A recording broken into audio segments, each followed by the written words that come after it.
Hello and welcome again to Red Gaming Tech. My name is Marta. Today is still the 2nd of April and I have some news for you today regarding Infamous Second Son, as the developer Sucker Punch is planning to release a patch which will let players lock the frame rate, adjust the time of day and even disable the heads-up display. Now this optional frame rate cap will let players lock their games at 30 frames per second. Now Infamous Second Son otherwise runs with an unlocked frame rate, meaning that it may exceed 30 frames per second depending on the scene that is currently taking place. Now, as I mentioned earlier, players will also be able to disable the in-game user interface at will for greater immersion or even just cleaner screenshots, or maybe you just prefer playing with all that junk on the screen and then maybe you just want to turn it back on for your convenience or what have you. Now, lastly, Sucker Punch will also be allowing players to change the time of day in the game at will. And basically you can go from the morning to the dead of night at the flip of a switch, but this will only be possible after you complete the campaign. Now, the producer Brian Fleming did say via the PlayStation blog, quote, "We're all working hard to release these updates as soon as we can.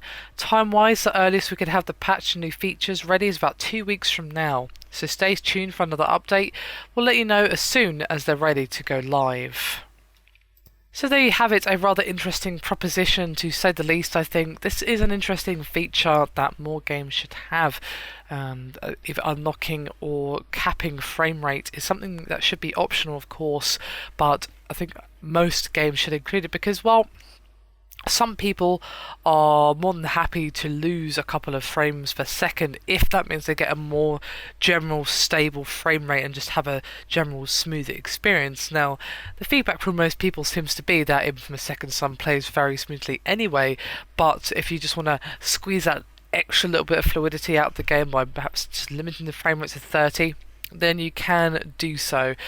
The time of day thing sounds cool. I'm not really sure what use that will have outside of, side missions and stuff like that, or just getting cool screenshots and just maybe just you wanted to see the certain bit of the city at night time, but it always kept turning to daytime. Well, no, you won't have that problem. The heads-up display, though, I think could be very, very cool, not just for cleaner screenshots or what have you, but because, well, some people just don't like having all that junk cluttering up their screen. Some people just like the immersive experience of just feeling that they're in the game, and of course the heads-up display does ruin that effect a little bit for some people. So I think that's probably going to be the most useful just after the frame rate cap, which could be quite useful for just squeezing out that extra little bit of smoothness out of the game, if that's what you wanted to do. Of course, if you just want to ignore the feature, then of course that's entirely down to you.